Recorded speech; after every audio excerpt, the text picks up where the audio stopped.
ಮುಲ್ಲಾನಿಗೂ ನೀಟಿಗೂ ಏನ್ ಸಂಬಂಧ? ಎದೆ ಸೀಳಿದರೆ ಮೂರಕ್ಷರ ಸಿಗೋದಿಲ್ಲ ಎಂಬಂತಹ ದ್ವೇಷ ಭಾಷಣ ನೀಡಿರುವಂತಹ ಸಿ.ಟಿ. ರವಿ ವಿರುದ್ಧ ಮುಲ್ಲಾನಿಗೂ ನೀಟ್ ಎಕ್ಸಾಮ್ಗೂ ಏನ್ ಸಂಬಂಧ? ಎದೆ ಸೀಳಿದ್ರೆ ಮೂರಕ್ಷರ ಬರಲ್ಲ, ಆತ ಬಂದು ನೀಟ್ ವಿರುದ್ಧ ಹೋರಾಟ ಅಂತೆ. ಮುಲ್ಲಾನಿಗೂ ನೀಟಿಗೂ ಏನ್ ಸಂಬಂಧ? ಎದೆ ಸೀಳಿದರೆ ಮೂರಕ್ಷರ ಸಿಗೋದಿಲ್ಲ ಎಂಬಂತಹ ದ್ವೇಷ ಭಾಷಣ ನೀಡಿರುವಂತಹ ಸಿ.ಟಿ. ರವಿ ವಿರುದ್ಧ ಈಗಾಗಲೇ ಎಸ್.ಡಿ.ಪಿ ವತಿಯಿಂದ ದೂರು ನೀಡಲಾಗಿದೆ. ರಾಜ್ಯ ಸರ್ಕಾರ ಮತ್ತು ಗೃಹ ಇಲಾಖೆ ದ್ವೇಷ ಭಾಷಣ ತಡೆ ಕಠಿಣ ಸೆಕ್ಷನ್ಗಳಡಿಯಲ್ಲಿ ಕ್ರಮ ಕೈಗೊಳ್ಳಬೇಕು. ಸಿ.ಟಿ. ರವಿ ಅವರೇ, ಮೂರಕ್ಷರ ಅಲ್ಲ, ಈ ದೇಶದ ಪ್ರಪ್ರಥಮ ಎಜುಕೇಶನ್ ಮಿನಿಸ್ಟರ್ ಮೌಲಾನಾ ಅಬ್ದುಲ್ ಕಲಾಂ ಆಜಾದ್ ಅವರ ಎದೆಯಲ್ಲಿ ಮೂರಕ್ಷರ ಖಂಡಿತ ಇರಲಿಲ್ಲ. ಅವರು ಮದ್ರಸಾದ ಡಿಗ್ರಿಯೊಂದಿಗೆ ಈ ದೇಶದ ಉನ್ನತ ಶಿಕ್ಷಣ ಸಚಿವರಾಗುವಷ್ಟು ಶಿಕ್ಷಣದ ಡಿಗ್ರಿ ಅವರ ಎದೆಯಲ್ಲಿತ್ತು. ಅದೇ ರೀತಿ ಈ ದೇಶಕ್ಕೆ ಮಿಸೈಲ್ ಮ್ಯಾನ್ ಎಂದೇ ಪ್ರಖ್ಯಾತಿ ಹೊಂದಿದಂತಹ ಟೆಕ್ನಾಲಜಿ, ರಾಕೆಟ್ ಟೆಕ್ನಾಲಜಿ ಕೊಟ್ಟಂತಹ APJ ಅಬ್ದುಲ್ ಕಲಾಂ ಅವರ ಎದೆಯಲ್ಲೂ ಕೂಡ ಮೂರಕ್ಷರ ಇರಲಿಲ್ಲ.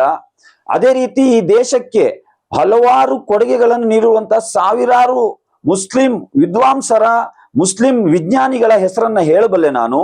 ಆದ್ರೆ ನಿಮಗೆ ನೆನಪಿಸ್ಲಿಕ್ಕೆ ನಿಮ್ಮದೇ ಚಿಕ್ಕಮಗಳೂರಿನ ಪುಟ್ಟ ಗ್ರಾಮವಾಗಿರುವಂತಹ ಆಲ್ದೂರಿನಿಂದ ಅವೇಸ್ ಎಂಬುವಂತಹ ಒಬ್ಬ ಯುವ ವಿಜ್ಞಾನಿ ಪಿಕ್ಸೆಲ್ ಟೆಕ್ನಾಲಜಿಯಲ್ಲಿ ಇವತ್ತು ಜಗತ್ತಿನಲ್ಲಿ ಅತ್ಯಂತ ದೊಡ್ಡ ಸಾಧನೆ ಮಾಡಿದಾರಲ್ಲ, ಸ್ವಲ್ಪ ಆಲ್ದೂರಿನ ಕಡೆ ತಿರುಗಿ ನೋಡಿ, ಅವರ ಎದೆಯಲ್ಲೂ ಕೂಡ ಮೂರಕ್ಷರ ಖಂಡಿತ ಇರಲಿಲ್ಲ. ಅದೇ ರೀತಿ ಈ ದೇಶದಲ್ಲಿ ನೀವು ಕೇಳಬೇಕಾಗಿದ್ದು ಏನಂತ ಹೇಳಿದ್ರೆ, ಈ ನೀಟಿನ ಪ್ರಶ್ನೆ ಪತ್ರಿಕೆ ಸೋರಿಕೆ ಆಯ್ತಲ್ಲ, ರಾಜಸ್ಥಾನದ ಶಿಕ್ಷಣ ಮಂತ್ರಿಯ 2 ಜನ ಕುಟುಂಬದವರು ಈ ನೀಟಿನ ಎಕ್ಸಾಮ್ ನಲ್ಲಿ ಪಾಸ್ ಆದ್ರಲ್ಲ, ಅವರಿಗೂ ಈ ನೀಟಿನ ಎಕ್ಸಾಮ್ ಪೇಪರ್ ಲೀಕಿಗೂ ಏನ್ ಸಂಬಂಧ ಅಂತ ನೀವು ಕೇಳಬೇಕಾಗಿತ್ತು. ಮಧ್ಯರಾತ್ರಿ 12 ಗಂಟೆಗೆ ಸೆಲ್ಫಿ ವಿಡಿಯೋದಲ್ಲಿ ಬಂದು ಈ ದೇಶದ ಮುಂದೆ ಏನೋ ಕ್ಷಮೆ ಕೇಳ್ತಾರೆ ಅಂತ ಹೇಳಿ ಕಾತರದಿಂದ ಕಾಯ್ತಾ ಇದ್ದಂತಹ ಲಕ್ಷಾಂತರ ಯುವಕರಿಗೆ ನಿರಾಶೆ ಮೂಡಿಸಿದ್ರಲ್ಲ, ನರೇಂದ್ರ ಮೋದಿಗೂ ಈ ನೀಟ್ ಪೇಪರ್ನ ಲೀಕಿಗೂ ಏನ್ ಸಂಬಂಧ ಅಂತ ಕೇಳಬೇಕಾಗಿತ್ತು. ಈ ದೇಶದ ಶಿಕ್ಷಣ ಮಂತ್ರಿ ಆಗಿದ್ಕೊಂಡು ಇಷ್ಟೊಂದು 48 ದಿನಗಳಿಂದ ಲಕ್ಷಾಂತರ ವಿದ್ಯಾರ್ಥಿಗಳು ನೀಟ್ ಪೇಪರ್ನ ಏನು ಲೀಕಿನ ನೈತಿಕ ಹೊಣೆ ಹೊಟ್ಟು ರಾಜೀನಾಮೆ ಕೊಡಿ ಅಂತ ಕೇಳಿದ್ರೆ ಯಾವುದೇ ಒಂದು ಆನ್ಸರ್ ಮಾಡದಂತಹ ಧರ್ಮೇಂದ್ರ ಪ್ರಧಾನಿಗೂ ಈ ನೀಟ್ ಪೇಪರ್ ಲೀಕಿಗೂ ಏನ್ ಸಂಬಂಧ ಅಂತ ನೀವು ಕೇಳಬೇಕಾಗಿತ್ತು. ಹಲವಾರು ಇಂಥ ವಿಚಾರಗಳನ್ನ ಕೇಳ್ದಲೆ ನರೇಂದ್ರ ಮೋದಿ ಅವರು ಅಧಿಕಾರಕ್ಕೆ ಬಂದ ನಂತರ ಸ್ಪೇಸ್ ಟೆಕ್ನಾಲಜಿ ನಾವು ಮಾಡ್ತೇವೆ, ಬುಲೆಟ್ ಟ್ರೈನ್ ನಾವು ತರ್ತೇವೆ ಅಂತ ಹೇಳಿದ್ರಲ್ಲ, ಅದಕ್ಕೂ ಈ ಬಿಜೆಪಿ ಮತ್ತು ನರೇಂದ್ರ ಮೋದಿ ಮತ್ತು ಸಂಘ ಪರಿವಾರಕ್ಕೂ ಏನ್ ಸಂಬಂಧ ಅಂತ ನೀವು ಕೇಳಬೇಕಾಗಿತ್ತು. ಅದನ್ನ ಮರೆತು ನೀವು ಎದೆ ಸೀಳಿದ್ರೆ ಮೂರಕ್ಷರ ಇಲ್ಲ ಅಂತ ಹೇಳಿ ನೀವು ಏನು ಮಾತಾಡ್ತಾ ಇದ್ದೀರಾ? ಇವತ್ತು ಈ ಜಂಗ್ಜು, ಈ ಜನರೇಷನ್ ನಿಮ್ಮ ಇಂತಹ ಏನು ದ್ವೇಷ ಭಾಷಣಕ್ಕೆ ಬಲಿಯಾಗಲ್ಲ.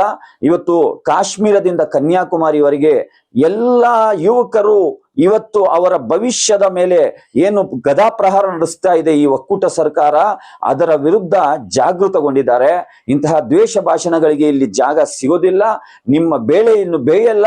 ನೀವು ಏನೆಲ್ಲ ಭರವಸೆಯನ್ನು ಕೊಟ್ಟು ಅಧಿಕಾರಕ್ಕೆ ಒಕ್ಕೂಟ ಸರ್ಕಾರ ಅಧಿಕಾರಕ್ಕೆ ಬಂದಿತ್ತು, ಅದೆಲ್ಲದರಲ್ಲೂ ಕೂಡ ನೀವು ಫೇಲ್ಯೂರ್ ಆಗಿದ್ದಿಲ್ಲ ಅಂತೇಳಿ ಇಲ್ಲಿಯ ಜಂಗ್ಜು ಜನರೇಷನ್ ಅರ್ಥ ಮಾಡ್ಕೊಂಡಿದೆ.